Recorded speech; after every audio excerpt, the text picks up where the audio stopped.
donde no hay ningún tipo de objetivos en términos de mejorar el servicio y hacerlo más asequible para todos los usuarios, sino son sindicatos que lo que están tratando de hacer es tener mayor beneficio como lo tiene un monopolio.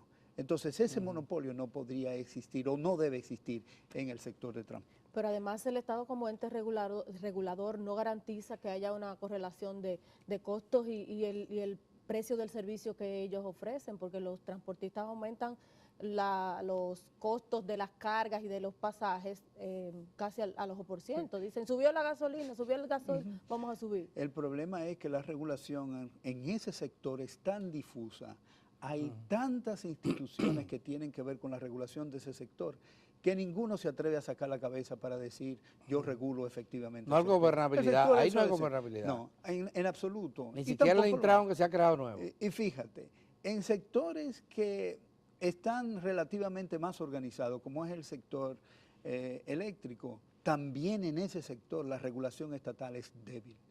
Entonces, y eso se inscribe en otro señalamiento que le hace el fondo, que es la debilidad de las instituciones públicas. O sea, queremos que los mercados funcionen, entonces debemos saber que las leyes también deben funcionar, que deben funcionar la justicia, que debe ser una justicia que efectivamente pueda delimitar lo que es la culpabilidad y la inocencia de la gente que se lleva a los tribunales.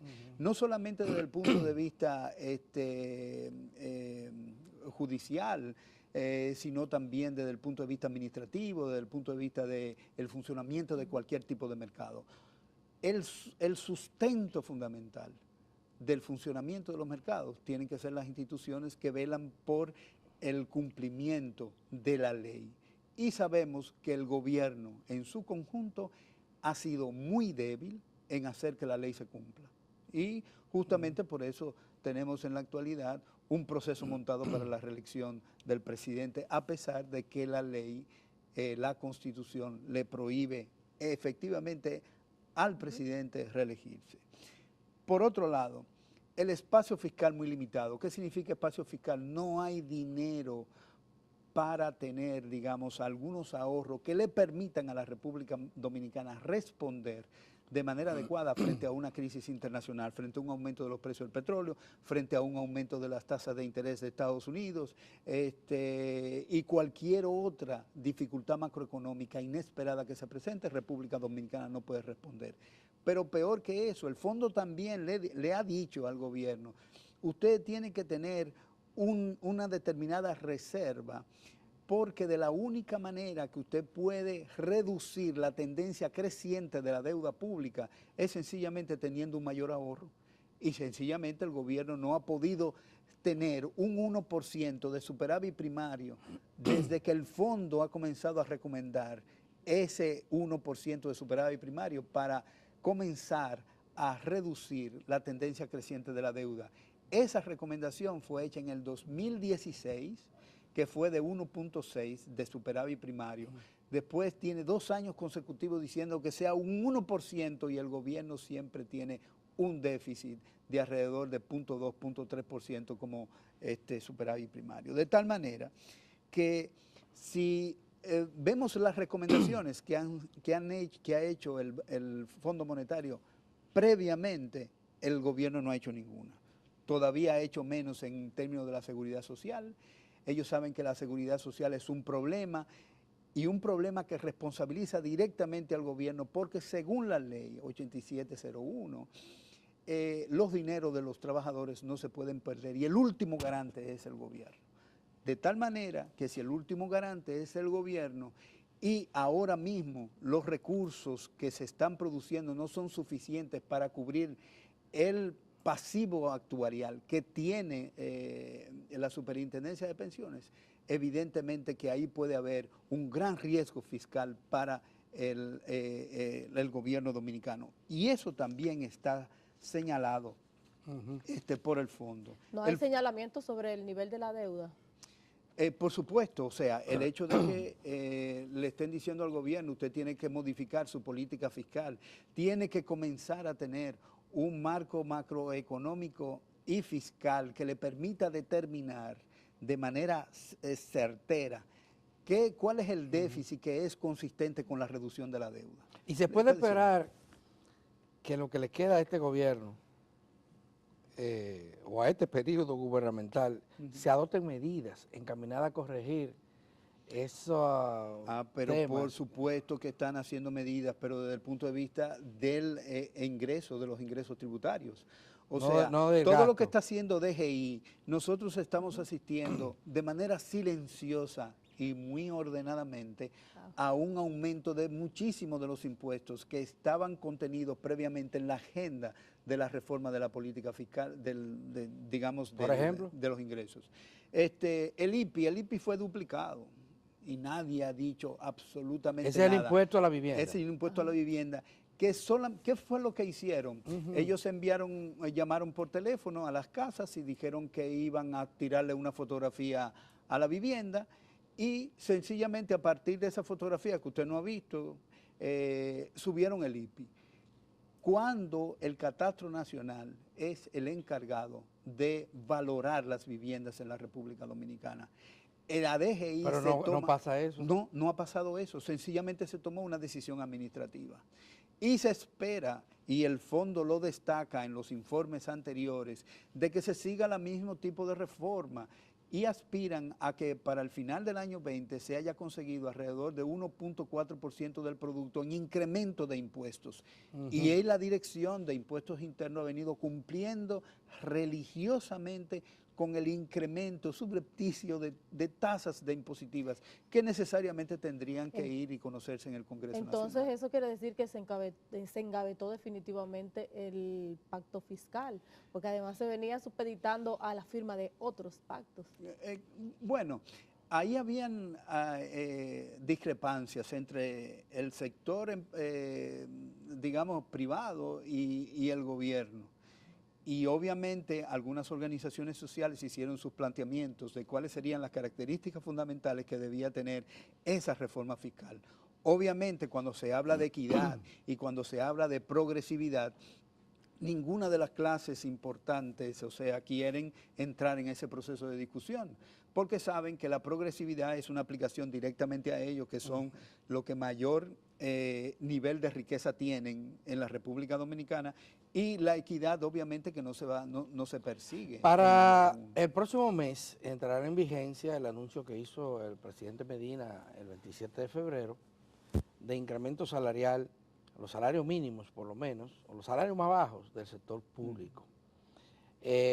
Una medida que había sido reclamada por la sociedad dominicana y que ha sido aplaudida. Sin embargo, se ha cuestionado de dónde salen los fondos para cubrir los gastos de ese aumento salarial. El ministro de Planificación y Desarrollo nos contó a nosotros en este mismo programa que esos fondos lo van a aportar cada institución y que tendrá que hacer los ajustes adecuados. O sea, que cada institución tiene sus ingresos propios, él quiso decir.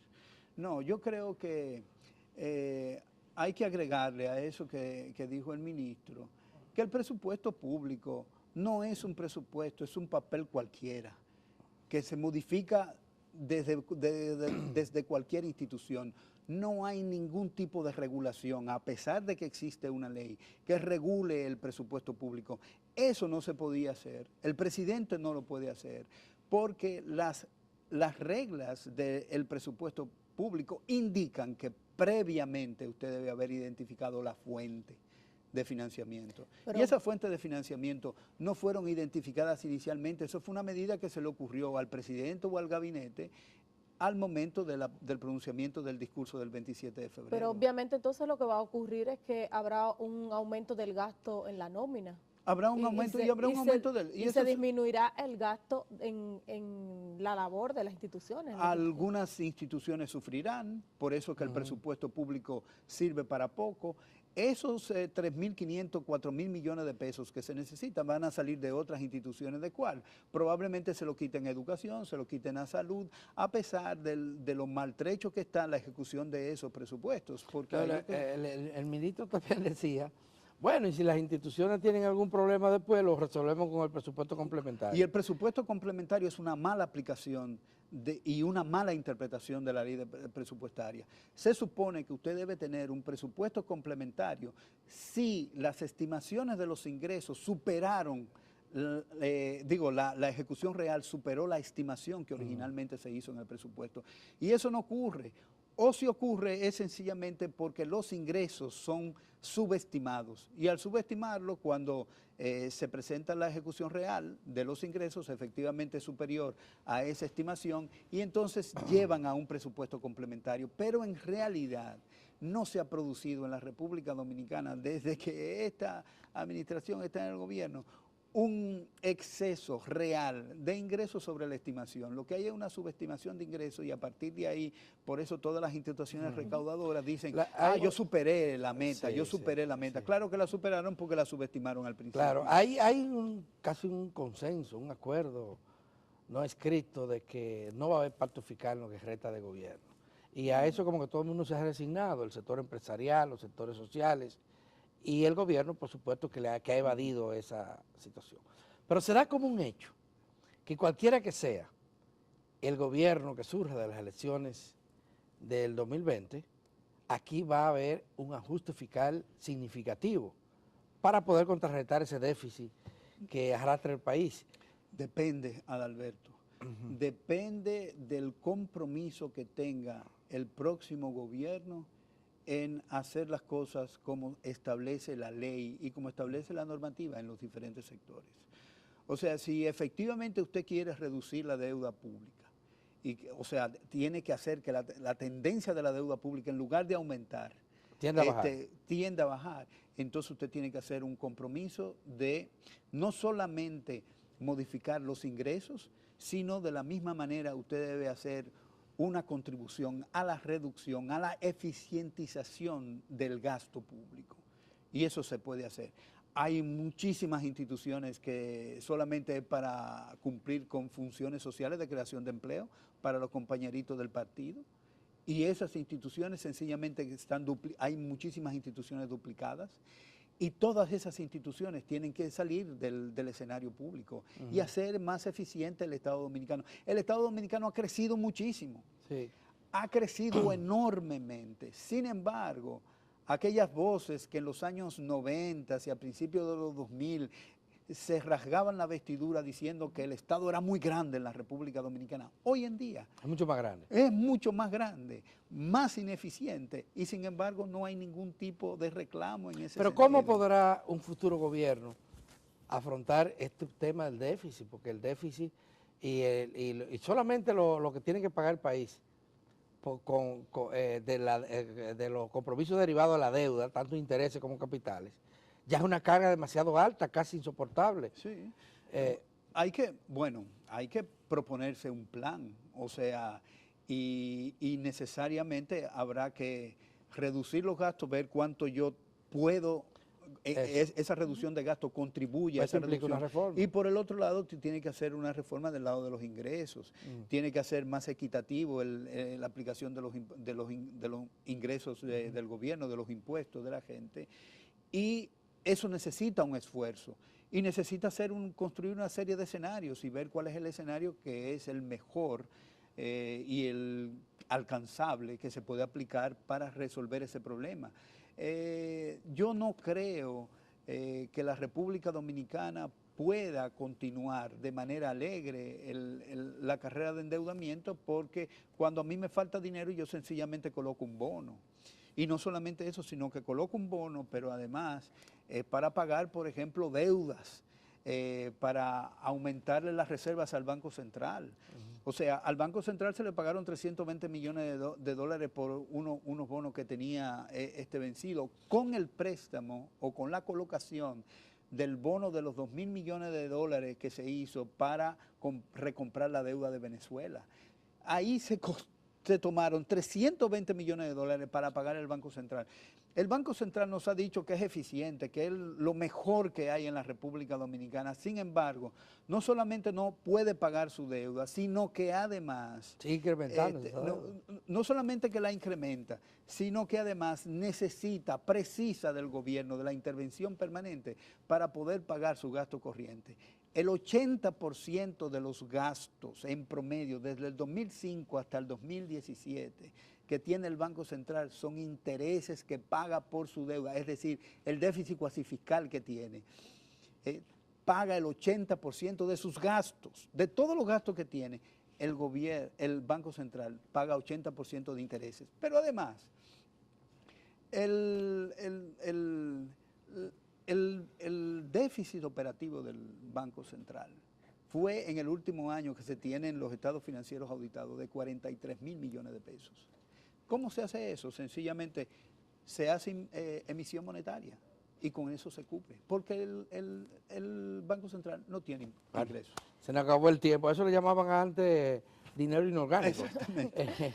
Pero bueno, muchísimas gracias, Polinar, por esta conversación que nos ayuda a entender un poco el panorama económico del país, y vamos a esperar el informe final que deberá... En un año.